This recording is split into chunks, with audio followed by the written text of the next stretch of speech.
In one of the biggest social experiments ever done in Project Zomboid, I tracked 100 players on a floating city. And with only one life and limited resources, how will they survive on here? Will they create governments, form alliances, and try to work together? Or will they neglect their survival, turn on each other, and opt to bring the fate of every player on the ship down with them instead? Only time would tell as the event began. Go, go, go, go, go! We're out! Harvest Z event, oh my god, Harvest Z! The game's speaking. What's up? Let's go in here together. Let's go in here together. No fucking way, I just got bit. I don't know. We're just going this way. Sprinter! No, go back! Don't get bit. No.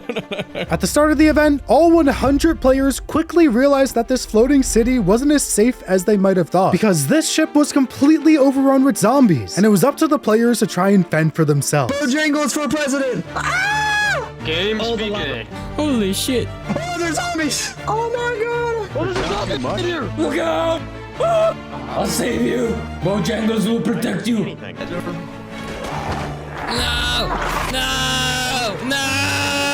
No! No! Get off me! Get off! No! Get off!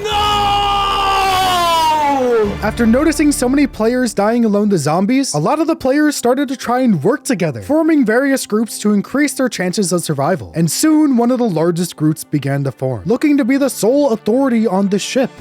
This was the Law, a group who, after looting the only gun spawn on here, was gathering more and more members by the second. Hello everyone, I was a veteran in the war. I'm willing to help out. I'm just an old man, but my body is strong. Disregarding that, having a well-stocked authority like this was important because the players on the ship were given only one task going into this: to hold an election. Now, while it will be completely hosted by the players, there was one thing that the elected player would receive, and that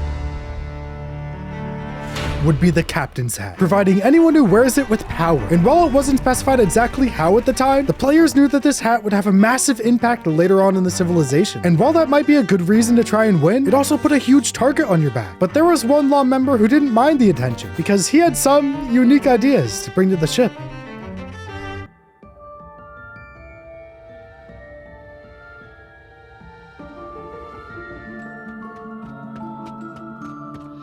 This is Bojangles the Clown, a player with a mission to legalize cannibalism on the ship. While I'm not sure if this would be the best plan to get elected, I will give it to him that was a pretty bold campaign strategy, and he was seemingly confident in his success when he was interviewed by a player named Sam. All right, Mr. Bojangles, I got a simple question. What is your main plan? I think a big problem we're gonna run into on this ship is a lack of food. So if we legalize cannibalism,